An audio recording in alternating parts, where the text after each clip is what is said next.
hermoso poder estar en la presencia del Señor. Gloria a Jesús. Aleluya. Muy bien. Les quiero invitar un momento a inclinar nuestras cabezas y oramos al Señor. Señor, muchas gracias. Gracias, Espíritu Santo, por tu presencia en medio de nosotros. Gracias porque tú no estás de espectador, sino tú estás de actor para actuar en cada una de nuestras vidas, Señor. Y sabemos que en tu presencia no solamente hay plenitud de gozo, sino también milagros y maravillas que tú haces en nuestros cuerpos y en nuestros corazones. Gracias, Espíritu Santo, por traernos a Jesús en la palabra, Señor. Gracias por tu amor y por tu misericordia, Dios nuestro, en esta mañana.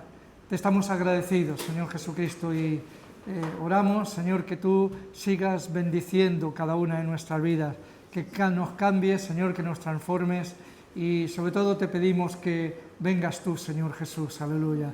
Anhelamos ese día donde podamos reunirnos contigo y ya no volver a separarnos nunca, nunca, nunca.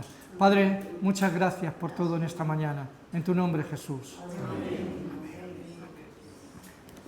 Amén. Amén, gloria al Señor. Muy bien, hermanos, pues en esta mañana nos toca compartir allá en el capítulo 6 de Hebreos. Yo sé que algunos faltaron el domingo pasado, pero yo quisiera hacerles una pregunta. ¿Ustedes recuerdan, hubo algo que caracterizó el fin de semana pasado y que podría resumirse en una palabra? ¿Podrían ustedes decirme qué? A ver, ¿hay alguna idea? ¿No recuerdan? ¿Cuál? La Santa Cena. Sí. Bueno, pero aparte de la Santa Cena que compartimos recordando la entrega del cuerpo y la sangre de Jesús por nosotros, hay algo que empezó el sábado, si ustedes recuerdan, donde tuvimos el taller de niños con nuestra hermana Inma Saco, y algunos vinimos como abuelos a ver qué podemos aprender, ¿verdad? Siempre hay algo que aprender. Y se instaba, ¿verdad?, a que los padres, ¿verdad?, tienen que establecer límites a los niños, porque eso es bueno, ¿verdad? Y se decía que los niños tienen que aprender de alguna forma a tomar decisiones y que las decisiones tienen consecuencias. Luego se estaba enseñando al niño por medio de esto a que sea maduro, El domingo, si ustedes recuerdan, en la Santa Cena, pero la palabra nos instó precisamente también a dejar los rudimentos de la doctrina, la leche espiritual, ¿recuerdan? Y en consecuencia se nos animaba a ejercitar los sentidos, ¿verdad?, discerniendo el bien y el mal, ¿no va? ¿Y si cojo el inalámbrico? ¿No? Sí, a ver si funciona. A ver.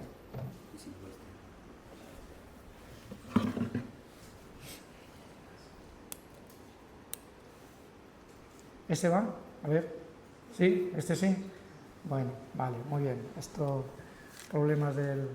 Bien, entonces estamos hablando de madurez. Se nos instaba tanto a los niños, ¿verdad?, como a nosotros. Yo veía que era una palabra que cogía sentido en ese fin de semana, instándonos a ser maduros en el Señor Jesucristo. Ahora bien, yo me hacía una pregunta: para ser maduros, ¿a qué meta tenemos que apuntar? ¿Cuál es el modelo que tenemos que escoger? ¿Verdad? ¿Qué piensan ustedes? A Jesús. Es elemental, ¿verdad? Nuestro modelo, nuestra meta, si queremos madurez, pues tiene que ser Jesús. El apóstol Pablo, recuerden que les decía a los Gálatas, hasta que Cristo se ha formado en vosotros. Y a los Efesios les decía que, bueno, habla de los dones, los ministerios que da el Señor en Efesios, y todo eso tiene un objetivo: hacernos crecer, ¿verdad?, de tal forma que crezcamos a la estatura de un varón perfecto, a la medida de la estatura de la plenitud de Cristo. Y, por tanto, queridos hermanos, imitar a Jesús es imitarle en su bondad. ¿Acaso no era bondadoso el Señor? Que se lo pregunten a aquella niñita de 12 años que estaba muerta, ¿verdad? y todos se reían porque Jesús ha dicho duerme, y todos se reían de él, ¿no? Pero Jesús le dijo a la niña unas palabras y la niña volvió a la vida. Que se lo pregunten, si no, también a la suegra de Pedro. Recuerdan que estaba en la cama, afectada de fiebres, y que allí solamente el Señor fue, oró por ella, la tocó, y dice que al instante recuperó la salud y al instante estaba sirviendo allá al Señor y a los discípulos. ¿O qué les parece en aquella comida que tuvo el Señor Jesucristo para los 4.000, donde Jesús ya saben que hizo la multiplicación a los 5.000, pero también a 4.000? Lo interesante de los 4.000 es que dice que llevaban ya 3 días con él y que el Señor no quería enviarles en ayuno, dice, no sea que desfallezcan por el camino. ¿Eso no es bondad? ¿No es bondad del corazón? ¿Verdad? El preocuparte por los demás, el querer lo mejor para los demás. Así es Jesús, de bondadoso. Pero Jesús también era un hombre de carácter. ¿Recuerdan las tentaciones? Cuando allá estaba combatiendo directamente cara a cara con el mismísimo diablo, y llegó un momento cuando ya el Señor dijo, ya basta, apártate, Satanás, porque está escrito, al Señor tu Dios adorarás y a Él solo servirás. O tal vez el carácter que demostraba Jesús frente a los fariseos. No era fácil, yo no podría decirle a usted es un hipócrita. O si yo se lo digo a alguien de la calle, pues va a decir, pero Jesús no tenía ningún temor, tenía un carácter, sabía lo que decía, sabía cómo lo decía y dónde lo decía.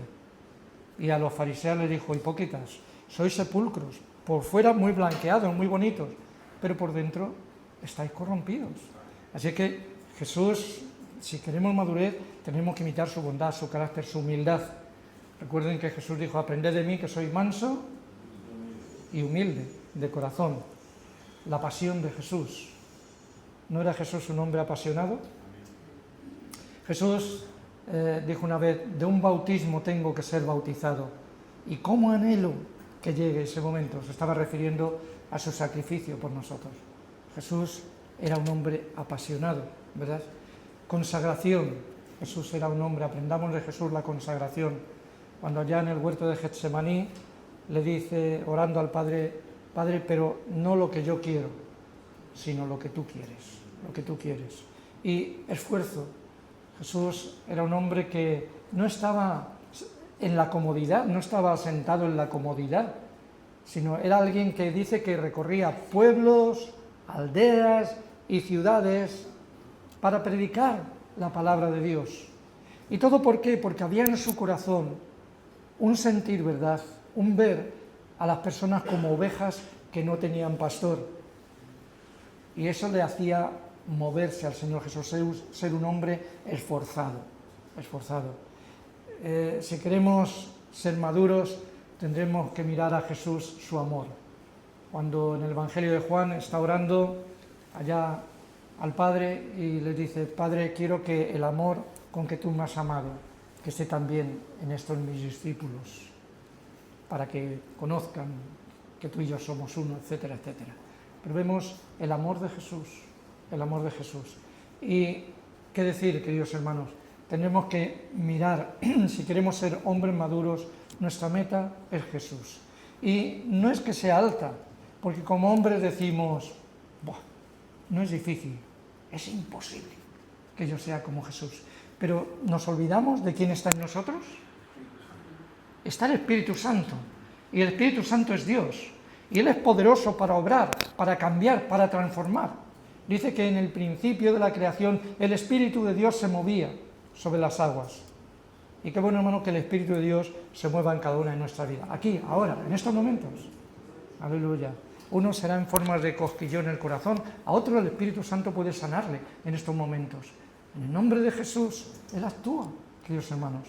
Y puede sanar, puede liberar, puede traer cualquier cosa que para nosotros es imposible, pero para Dios nada es imposible, nada es imposible. Así que, hermanos, hay una meta, y hay una meta a la cual haremos bien. Hebreos nos va a decir más adelante que corramos la carrera cristiana con los ojos, con la vista puesta en Jesús. Gloria al Señor. Y qué interesante en esto. Y hermanos, en el capítulo que vamos a leer en esta mañana, el autor de esta epístola está hablando a los creyentes judíos, hebreos. Ya sabemos que fueron los primeros convertidos, ¿verdad? Y a partir de ahí ya se traspasó a los gentiles, Pablo empezó a predicar, etcétera, etcétera. Pero a estos primeros creyentes, el autor de Hebreos les está hablando y les está diciendo, les está instando a que no abandonen su fe y su confianza en el Señor Jesucristo. ¿Por qué? Porque el cristianismo que enseñó Jesús es muy superior a los ritos y a las tradiciones que traía Moisés. ¿Por qué? Porque todos los ritos y sacrificios del Antiguo Testamento no eran ni más ni menos que la sombra de lo que es una realidad. Jesús es la realidad. Su palabra es la palabra de Dios. Así es que por eso les instaba, no retrocedáis, porque el cristianismo es superior a todo ello. Y es cierto, ¿verdad?, que si vamos a leer más adelante, pero yo quiero anticiparlo en esta mañana. En el capítulo 10 de Hebreos, los versículos 32 al 35 describe cómo se encontraban estos hebreos. Se encontraban, dice el versículo 32, combatiendo en medio de padecimientos por ser cristianos. Claro, mientras que la religión judaica era ciertamente tolerada en el mundo romano de aquel entonces, sin embargo, los cristianos estaban siendo perseguidos. Recordemos lo que nos cuenta la Biblia acerca de lo que hacía Pablo y después lo que soportaba Pablo, como había persecución contra él de parte de los mismos judíos, ¿verdad? Pero, sin embargo, tal vez muchos de estos, tal vez cansados de tanta persecución y de tanto sufrimiento, decidieron volverse a la religión antigua, a la religión mosaica antigua. Claro, frente a esto, nosotros, al leer esto, podemos hacernos una pregunta. ¿Acaso Jesús prometió un camino ancho? ¿Lo de esta parte qué dicen? No. Tampoco, están de acuerdo. El ala norte y el ala sur, vale. Y es verdad, queridos hermanos, Jesús no prometió un camino ancho, sino estrecho. Y además nos instó a coger su cruz e ir en pos de él. Y la cruz es la cruz del padecimiento, es la cruz de la persecución, es la cruz del sufrimiento, de las tribulaciones. Esa es la cruz que tenemos que coger. Y tal vez nuestras vidas se vean afectadas a veces por luchas personales, por problemas personales, pero tenemos que dar gracias a Dios por una cosa, hermanos. Hoy en día, todo lo contrario, ¿verdad? Que ayer veía un corto de nuestra hermana Maca, de Fernán Núñez, la esposa del pastor, donde hablaba alguien que no era cristiano, y ponía su voz en alto diciendo, es que en África se están matando miles de cristianos, solo porque algunos se echan una pistola encima y ya se creen que tienen más poder sobre todo. Y no saben que Jesús dijo, no temáis a los que matan el cuerpo, porque no pueden hacer nada más. Y ellos no pueden hacer nada más, pero el Evangelio seguirá adelante. Porque siguió adelante aquí en España, hermanos, en medio de gran tribulación, cuando los españoles tuvimos que soportar en el antiguo siglos, ¿verdad?, la Inquisición, y en tiempos más modernos, en tiempos de Franco, donde las iglesias se nos cerraban, se robaban, se llevaban los órganos y muchas cosas, ¿verdad? Pero muchos cayeron, pero el Evangelio sigue adelante. Por eso tú y yo estamos aquí en esta mañana. Y de alguna forma, queridos hermanos, no podemos retroceder, hemos de combatir en medio de estos padecimientos. Y creo que debemos de dar gracias a Dios porque hayan pasado tiempos difíciles, pero todavía seguimos, ¿verdad?, con el menosprecio. ¿Te menosprecia la familia porque eres creyente? No lo entienden. Si tú eras cristiano, ¿qué cristiano era yo? Si no iba a la iglesia, si no leía la palabra de Dios, ¿qué clase? ¿A quién se puede llamar cristiano hoy en día? ¿A los que van en procesiones y después los vemos en Pepe el Gordo, dando al no gordo? ¿A qué llamamos cristianos hoy en día? Pero sin embargo, hermanos, creo que debemos de dar gracias a Dios por los tiempos de paz, que no sabemos cuánto durarán, porque tal vez, ¿verdad?, la sociedad cada vez se está volviendo más anticristiana y está dedicándose más a perseguir aquellos que confiesan el nombre del Señor Jesucristo. Así es que, gracias a Dios, ¿verdad?, que hoy en día no estamos combatiendo en medio de estos padecimientos. Y si tenemos padecimientos personales, siempre pensemos que Jesús nos invitó a llevar una cruz y seguirle detrás de él. Sufrían estos hebreos, versículo 33, vituperios, tribulaciones, versículo 34 dice que fueron despojados de sus bienes también, aunque esto dice que lo sobrellevaron con gozo, porque sabían que tenían una herencia mejor y perdurable allá en los cielos.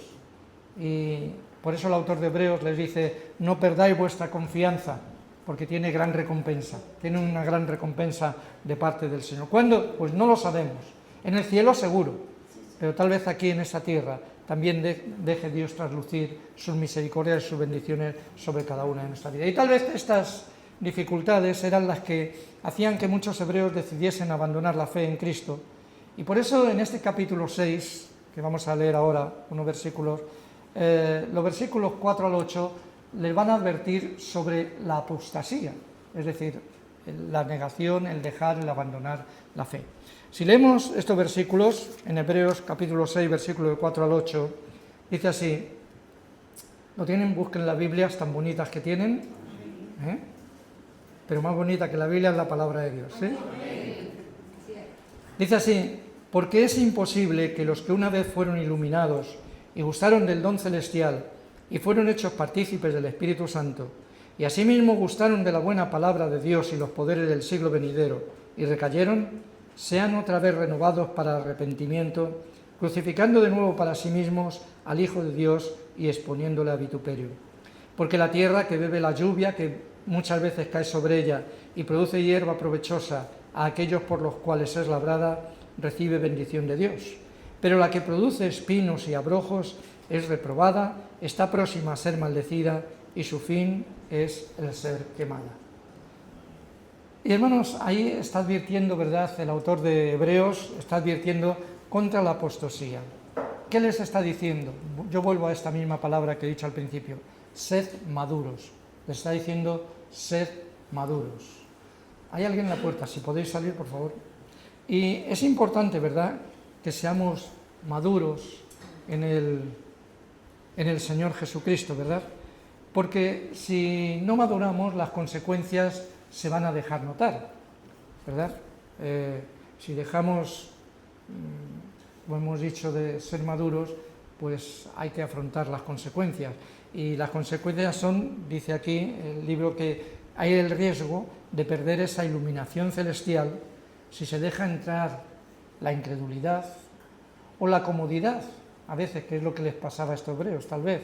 Habían dicho, mira, estoy harto de ser perseguido, de ser infravalorado y ya, me vuelvo a lo antiguo. La verdad es que hay riesgo de perder esa iluminación celestial si se deja entrar la incredulidad en nuestro corazón. Dice el capítulo 3, el versículo 12. Y dice, ¿verdad?, que algunos de ellos gustaron el don celestial. Y yo me paraba a preguntar, ¿y cuál es el don celestial?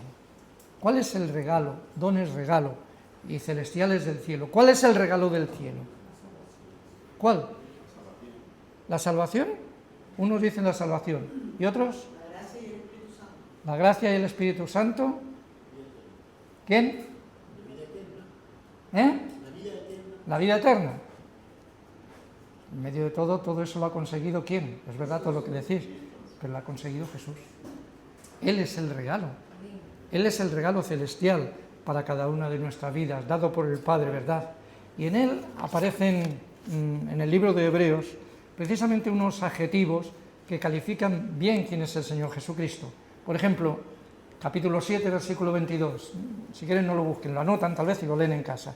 Pero en el capítulo 7, versículo 22 se nos dice que Jesús es autor de un mejor pacto. En el capítulo 1, versículo 4, se nos dice que Jesús es superior a los ángeles. En el mismo versículo se nos dice que Jesús tiene un nombre más excelente que los ángeles o que cualquier cosa o persona espiritual. Jesús es, capítulo 3, versículo 3, digno de mayor gloria. nadie merece tanto la gloria, lo cantamos muchas veces, como el Señor Jesucristo, ¿verdad? Cuando cantamos esa canción, te doy gloria, gloria, ¿sí? Porque nadie merece. No puedo decir, gloria a Pepe, gloria a Juan, no. El único que es digno de más gloria, ese es el Señor Jesucristo. Jesús, como sacerdote, proporciona una mejor esperanza para acercarnos a Dios. Capítulo 7, versículo 9, nos lo dice ahí. Es decir, ¿cómo podemos acercarnos a Dios? Jesús nos instaura, Él es el camino para llegar al Padre, y Él nos lo dice. Jesús es fiador de un mejor pacto. No solamente es el autor de un mejor pacto, sino es fiador, es el que hace que eso permanezca para siempre, inmutable, el pacto nuevo que Dios ha hecho y que en la Santa Cena celebramos. Jesús dijo, este es el nuevo pacto en mi sangre, que por vosotros es vertida. Hacedlo en memoria mía. ¿Recordáis?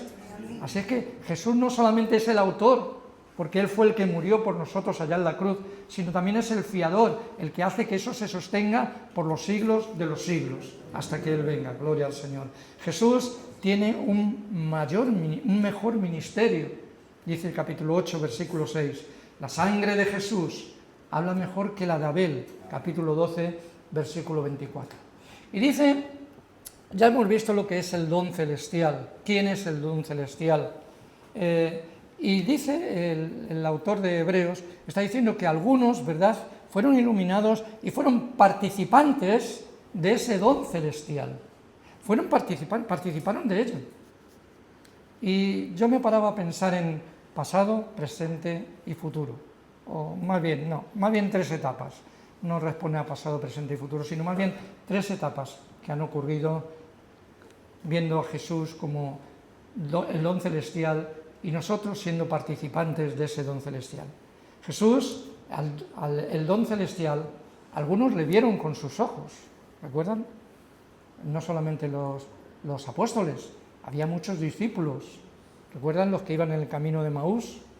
Eran discípulos de Jesús y muchos otros eran discípulos de Jesús.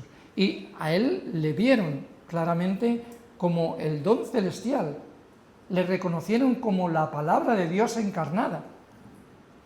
¿Recuerdan lo que Pedro le dijo? Señor, ¿a quién iremos si solamente tú tienes palabras de vida eterna? ¿Recuerdan? Y Jesús dijo, Pedro dijo, cuando le preguntaron quién decían los hombres, que tú eres el Cristo, el Hijo del Dios viviente. Es decir, que ellos fueron alumbrados, fueron de alguna forma participantes de ese don celestial, ¿verdad? Por eso Juan, cuando escribe en su primera carta, ¿verdad?, la primera de Juan, el capítulo 1, dice, lo que vieron nuestros ojos, lo que tocaron nuestras manos, tocante al verbo de vida, esto es lo que os anunciamos, ¿verdad?, lo relativo a la vida eterna.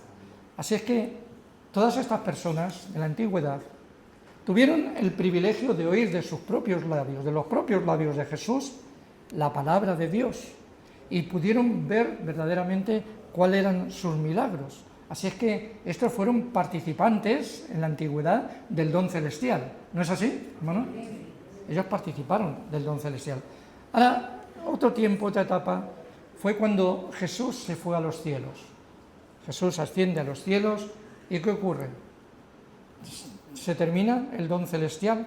No, no se termina, porque el don celestial, Jesús, se va a manifestar en la palabra que habían oído de los labios del mismo Señor Jesucristo y que ahora los apóstoles van a predicarla. Recuerden que entonces, cuando los apóstoles comienzan el ministerio, no había Biblia. No tenían el recuerdo de las palabras de Jesús escrito, tal y como lo tenemos hoy en día, pero sí lo tenían en su corazón. Y sí tenían el Espíritu Santo, que les alumbraba a decir aquello que habían escuchado, oído y aprendido de parte del Maestro. Y entonces ellos, en cumplimiento de lo que les dijo Jesús, de ir y predicar el Evangelio por todo el mundo, así lo hicieron. Y esas palabras eran acompañadas de señales y de maravillas que obraban en los que escuchaban con fe esa palabra. ¿Recuerdan Cornelio? A mí Cornelio me entusiasma el Señor, cómo actúa en casa de Cornelio, ¿verdad? Y cómo le deja callado a Pedro. Porque de repente, mientras que estaba hablando, se derrama el Espíritu Santo. Yo digo, Señor, hazlo conmigo, cuando tú quieras. En vez de predicar, que se mueva tu Espíritu Santo y yo me callo. Pero así ocurrió en casa de Cornelio. Estaba Pedro predicando y de repente empezaron a alabar, a bendecir a Dios y vino el Espíritu Santo sobre cada uno de ellos, de tal forma que pudo decir Pedro, ¿acaso no voy a bautizar en agua a aquellos que Dios ha bautizado en el Espíritu Santo? Así es que es glorioso, ¿verdad? Así es que esa fue otra etapa. Pero ¿y hoy en día? ¿Y en nuestra etapa? ¿Somos iluminados? ¿Somos participantes del don celestial? ¿Qué les parece? Tengan cuidado, porque ahora les voy a preguntar, si me dicen sí, les voy a preguntar una cosa, si me dicen no, les voy a preguntar otra cosa. A ver, ¿qué les parece? ¿Sí? ¿Somos participantes del don celestial? ¿Cómo? ¿Cómo? El Espíritu Santo. Muy bien. Hoy en día, hermanos, el Cristo vivo, ¿verdad?, como don celestial, se manifiesta, déjenme que lo levante, en esta palabra escrita. En esta palabra escrita. Ahí es donde se manifiesta. Es una palabra que es recibida por nosotros, ¿verdad?, cuando estamos en quietud y leemos la palabra de Dios en quietud. Hay muchas formas de leer la palabra. Yo lo digo porque he tenido que aprender con los años, ¿verdad? A veces, no, venga, tengo que leer lo de hoy, pero otra cosa es pararse con la palabra de Dios. Y ahí es donde el Espíritu Santo habla a tu corazón, donde te enseña, donde somos participantes de ese don celestial que se manifiesta en la palabra escrita. Y también, queridos hermanos, cuando la oímos predicada con unción y el mover del Espíritu Santo. Porque Cristo, como don del cielo, queridos hermanos, sigue iluminando a las personas que mediante la fe obtienen la paz de Dios cuando sus pecados se son perdonados. ¿O acaso eso no funciona hoy en día? Si estamos aquí, es porque eso ha sucedido en cada uno de nosotros. Hemos obtenido la paz con Dios. Sabemos lo que es que nuestros pecados nos hayan sido perdonados y tenemos esa paz con el Señor Jesucristo. ¿Amén? Amén. Aleluya. Así es. Así pues, queridos hermanos, nosotros somos también, en este tiempo, somos participantes del don celestial, ¿verdad?, que es el Señor Jesucristo. Y, queridos hermanos, en estos versículos 4 al 8 que hemos leído, del capítulo 6, muchos empiezan a divagar en este pasaje y empiezan a especular con la salvación, que si la pierdo, que si no la pierdo. Pero miren, lo que están diciendo con relación al Señor Jesucristo es lo siguiente. En primer lugar, que Jesús no va a morir otra vez porque tú seas incrédulo. No va a ocurrir, se lo está diciendo. Que Jesús no va a padecer más veces porque tu corazón se haya cerrado y endurecido. No va a padecer más veces. Que no va a haber otro sacrificio perfecto como el de Jesús, porque la ley de sacrificios, Antiguo Testamento, no puede hacer perfecto ni a los que lo ejecutan, los sacerdotes, ni a los que la ofrecen, aquellos que iban con su corderito, o con su buey, o con sus 2 palomas, ¿verdad?, iban a ofrecer. No le puede ofrecer, solamente hay un sacrificio perfecto. Y lo que está diciendo es, si estáis esperando otro Mesías, siéntate y desespera. No esperes, sino desespera, porque no va a venir otro Mesías, porque el Mesías ya ha venido, que es el Señor Jesucristo. Amén, gloria al Señor. Así es que yo quisiera hacer un inciso. Muchos de nosotros, ¿verdad?, venimos del mundo católico, porque por tradición nos lo han enseñado. Y hay una cosa que yo quiero puntualizar de lo que es un error dentro del catolicismo. En el catolicismo ustedes habrán oído estas palabras: orad, hermanos, para que este sacrificio mío y vuestro sea agradable al Dios Padre Todopoderoso. Este sacrificio mío, ¿el sacrificio de quién? Del sacerdote, que es el que lo ofrecía en el Antiguo Testamento, ¿recuerdan? Y vuestros, los que traéis el sacrificio. Y eso no puede ser agradable. Todo esto nos hace preguntar, pero bueno, a la misa la llaman el sacrificio de la misa, pero todavía en nuestros tiempos se hacen sacrificios.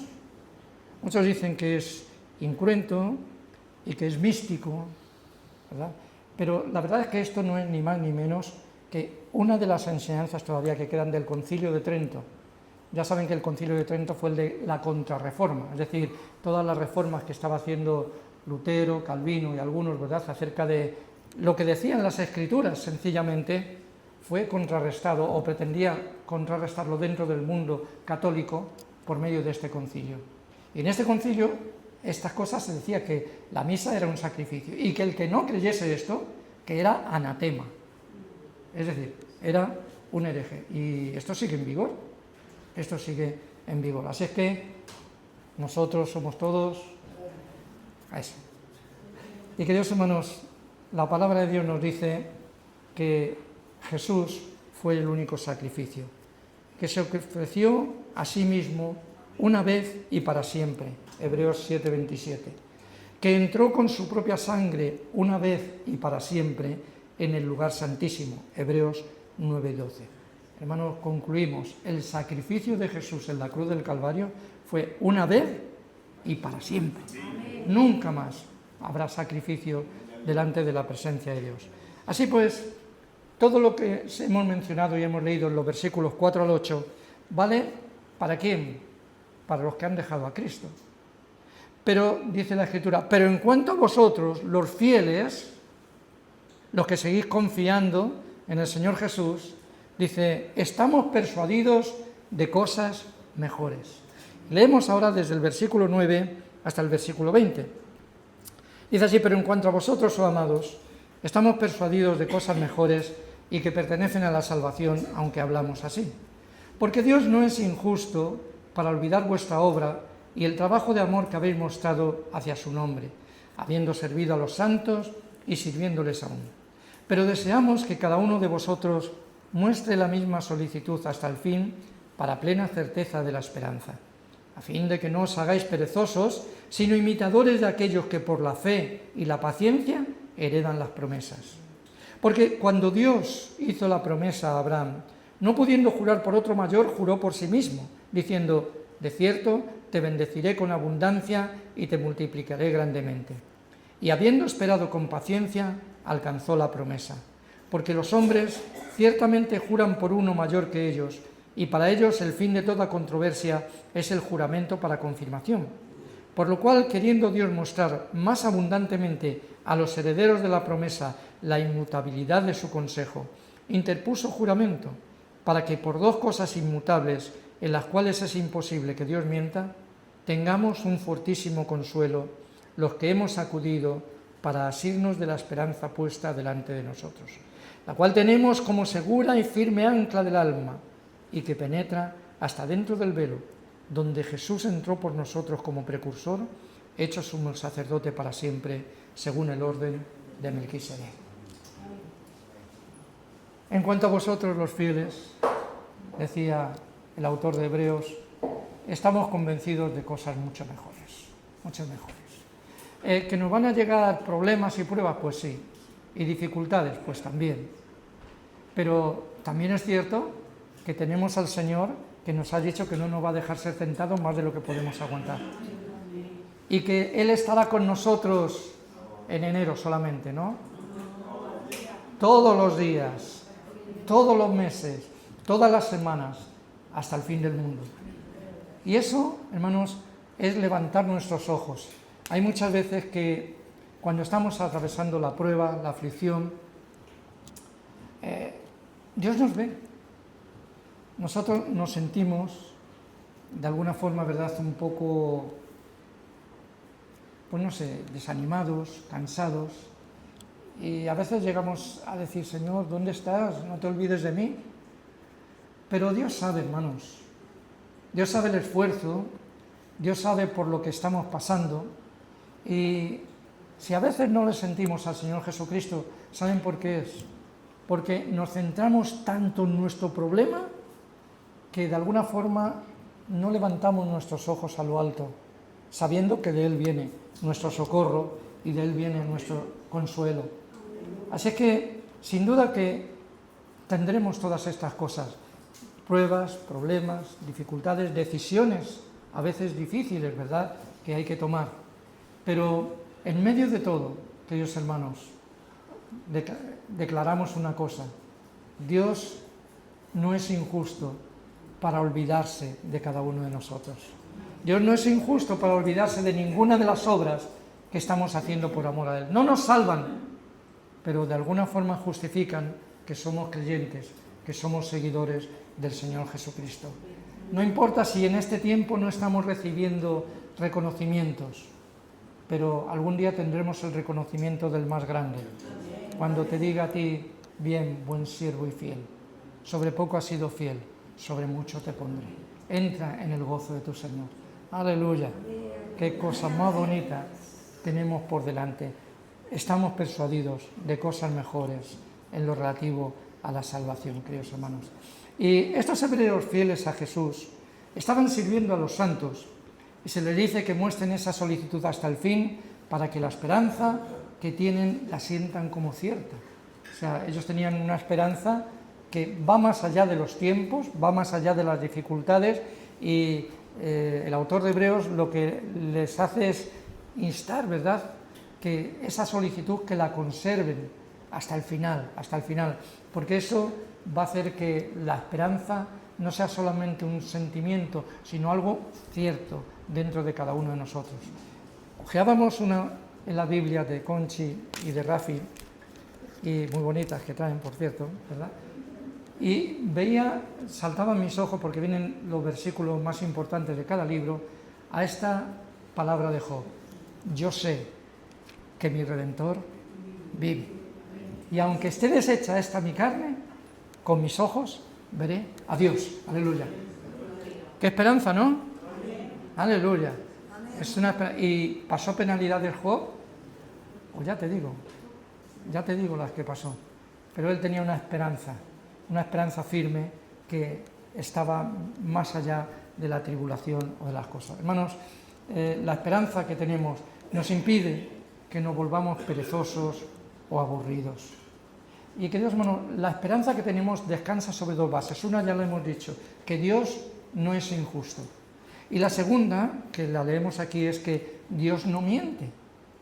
Dios no miente. Si Dios ha dicho una cosa, si Dios ha prometido una cosa a su pueblo, ¿creen que no la va a cumplir? La va a cumplir. Dios va a cumplir, porque Dios ni es injusto ni es mentiroso. Y esto es importante, muy importante, que lo recordemos para cada una de nuestras vidas. ¿Cuántas veces te van a decir o te han dicho ya: te han comido el coco? No. Lo que tengo ahora es que tengo una esperanza firme, una esperanza fuerte dentro de mi alma, dentro de mi corazón. ¿Por qué? Porque descansa sobre dos bases, no sobre lo que yo sienta, sino que Dios no es injusto y sobre que Dios no miente. Y si Él lo ha dicho, Él lo cumplirá. Amén. Jesús dijo: en la casa de mi Padre hay muchas moradas. Él tiene una morada para cada uno de nosotros. No sé si seremos vecinos o no, pero bueno, pero allí nos podremos ver, saludar. Jesús no falla, queridos hermanos. Jesús no engaña. Jesús nos dijo siempre la verdad. La verdad, nos lo dijo el Señor Jesucristo. Y queridos hermanos, voy concluyendo diciendo, verdad, que algo que vemos en el libro de Hebreos y que sobresale son dos palabras, yo creo, la hemos visto relativas a Jesús: más y mejor. Recuerden, mejor pacto, digno de más gloria o de mayor gloria. Esas dos palabras destacan, más y mejor. Y esto me hizo pensar en nosotros, hermanos, porque podemos decir: Señor, qué bueno que tú tienes cosas para nosotros más y mejores, pero ¿y nosotros para Jesús? ¿Qué les parece? Yo me paraba a pensar en estas mismas palabras, más y mejor. Y ojalá que por Jesús tengamos más amor, que por Jesús tengamos más fervor, que por Jesús tengamos más pasión, que por Jesús tengamos más fe, ¿verdad? O sea, la fe es algo que Dios nos da, pero edificados todos sobre vuestra santísima fe. Y por Jesús, queridos hermanos, más fe, por Jesús más confianza, y mejor, la palabra mejor, por Jesús un mejor servicio, que demos al Señor un mejor servicio, por Jesús que tengamos un mejor comportamiento en la sociedad. Por Jesús, que tengamos mejor testimonio de que somos cristianos, de que somos creyentes, de verdad. Por Jesús, un mejor compromiso. Me he comprometido con el Señor, me he comprometido con algo, con hacer algo. Ayer se pedían voluntarios, espero que hayan ido muchos, ¿verdad?, para la obra de Navidad, que ya mismo está aquí, ¿verdad? Y de alguna forma, queridos hermanos, que sea por Jesús tengamos un mejor compromiso, por Jesús un mejor discipulado, que seamos mejores discípulos. Así que, queridos hermanos, creo que la palabra de Dios en esta mañana nos habla de madurez, nos habla de estas dos letras, más y mejor. Lo que Jesús ha hecho por nosotros y nos ofrece como una esperanza es mucho más y mejor que lo que teníamos. Y ojalá que nosotros demos una respuesta también al Señor Jesús más y mejor. Vamos a ponernos en pie y oramos, queridos hermanos. Aleluya. Una misma visión para un nuevo siglo, una generación que levanta a Cristo y se une en oración, clamando por España. Nuestras posesiones, nuestros corazones pertenecen al Señor de señores, no importa el precio, salva nuestra España. Las barcas y las redes listas son.